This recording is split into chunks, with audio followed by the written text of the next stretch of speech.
आप सभी साथियों का आज यहाँ समय निकाल कर आने के लिए बहुत आपको आजकल न्यूज़ भी कवर करना है। हर पार्टी, हर नेता, हर गठबंधन के यहाँ पहुँचना है, इसलिए हम लोग इस पूरे प्रेस वार्ता को बहुत छोटा ही रखेंगे।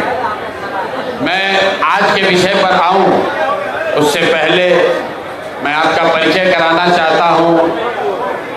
भागलपुर के बड़े वकील अभयकांत झा जी का, जो करीब 74 साल की उम्र में जनसुराज से जुड़ रहे हैं। अब यहाँ वकील तो इस राज्य में बहुत हैं। अभयकांत झा जी की पहचान क्या है? अभयकांत झा भागलपुर के सबसे बड़े वकील हैं, ये इनकी पहचान नहीं है।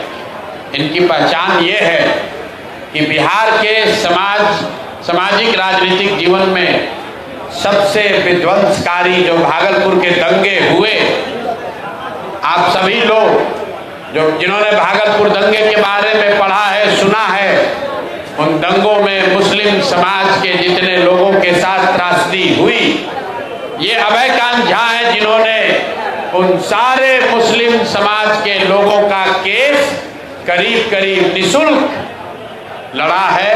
और पिछले 30 वर्षों में 850 मुस्लिम परिवार जिनको सरकार ने, व्यवस्था ने उनके हाल पर छोड़ दिया, इसी अभयकांत झा ने अपने सरस्वती की दी हुई कृपा से, अपने विद्वता से न सिर्फ उन 850 परिवारों को बचाया, उनको वहाँ रिहेबिलिटेट कराया, सरकार से मुआवजा दिलाया। जो लोग बिहार और भागलपुर छोड़कर मेरठ भाग रहे थे, उनको सबको भागलपुर में रहने की व्यवस्था कराई। इसलिए आज इस मंच से मैं अभयकांत झा जी का यहाँ पर स्वागत कर रहा हूँ। और 75 साल में इन्होंने जो नहीं किया, इन्होंने आज तक राजनीति में कदम नहीं रखा। बड़े बड़े दल और नेता गए। आपको बता दें, यहाँ सनातन की बात करने वाले बता रहे थे अभय जी, विश्व हिंदू परिषद के लोग इनके पास गए कि आप ब्राह्मण हैं, आप मुसलमानों का केस क्यों लड़ रहे हैं, लेकिन अपने विचार से ये हिले नहीं। और 75 साल में कभी राजनीति में कदम नहीं रखा। आज जनसुराज के इस व्यवस्था परिवर्तन के अभियान का हिस्सा बन रहे हैं। हिस्सा ही नहीं बन रहे हैं, जैसे भीष्म पितामह ने गांडी उठाई थी, वैसे भागलपुर से जनसुराज के उम्मीदवार भी होंगे। तो एक बार इनका तहे दिल से शुक्रिया कर रहा हूं, इनका अभिनंदन कर रहा हूं। बाकी मैं आपको सिर्फ 2 बार बताऊंगा। सूची बनाने और जारी करने की जिम्मेवारी राज्य के इस पार्टी के नेताओं की है, लेकिन जो हम लोगों ने वादा किया था कि जिस समाज की जितनी संख्या है उसको उतनी भागीदारी जरूर दी जाएगी। और सिर्फ जाति के आधार पर नहीं, हमने कहा था कि जनसुराज में हर समाज से अच्छे लोग निकाल कर लाएंगे, और जब बहुत सारे लोग हो जाएंगे तो उसमें से तय किया जाएगा कि हर समाज का अच्छा आदमी इसका भागीदार बने। तो जब 243 की सूची पूरी होगी तो शायद ही कोई बिहार का समाज बचेगा जिसकी भागीदारी नहीं होगी। लेकिन बिहार में सबसे बड़ी आबादी अति पिछड़ा समाज की है, और मैंने मन से घोषणा की है कि 70 अति पिछड़ा समाज के लोग चुनाव इस बार जनसुराज की व्यवस्था से लड़ेंगे। अगर उनके पास, कुछ साथियों के पास साधन नहीं है, उनको साधन भी दिया जाएगा, उनका प्रशिक्षण भी किया जाएगा। उसी वादे के तहत आज जो सूची जारी हो रही है और पिछली जो सूची जारी हुई है, आज कुल 66 नाम जारी किए जा रहे हैं। 66।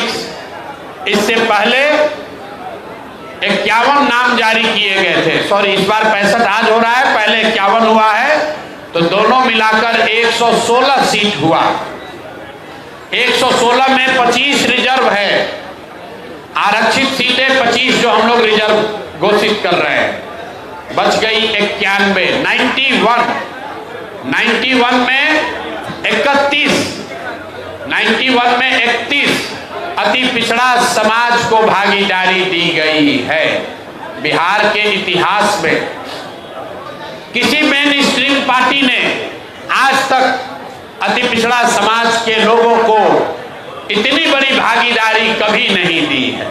लोगों ने यहाँ सामाजिक न्याय का नारा लगाया है, जातियों की राजनीति की है, लेकिन आज तक किसी भी दल ने 1/3 भागीदारी अति पिछड़ा समाज की नहीं दी है। और अब ये देखिए, मैं नाम ले रहा हूं और यहाँ पर अति पिछड़ा समाज के एक बहुत बड़े नेता रामचंद्र सहनी जी आ रहे हैं। इनका मंच पर स्वागत कीजिए। आज ये भी जन सुराज का हिस्सा। आइए, लेकिन अभी आ गए, बैठिए। तो जब आपकी नीयत ठीक होती है, तो जब मैं वही चर्चा कर रहा हूं कि बिहार के इतिहास में पहली बार कोई दल 1/3 सीट अति पिछड़ा समाज को दे रहा है, तो अति पिछड़ा समाज के बहुत बड़े चेहरा रामचंद्र सहनी जी, सुगौली ईस्ट चंपारण के, आप में से कुछ लोग जानते होंगे, मंच पर ये आए हैं। शायद आज जन सुराज परिवार का हिस्सा भी बनेंगे। मैं अपने और अपने जन सुराज के सभी साथियों के साथ इनका तहे दिल से स्वागत और शुक्रिया अदा कर रहा हूं। मैं 1 मिनट में अपनी बात खत्म करूंगा। आज की सूची को लेकर 116 नाम जो जारी हुए, उसमें 25 रिजर्व हुआ, 91 सीट जो जनरल कैटेगरी की जारी हो रही है, उसमें 31 ईबीसी समाज के लोग हैं, 21 ओबीसी समाज के लोग हैं, और उसके बाद 21 इसमें मुस्लिम समाज के लोग हैं।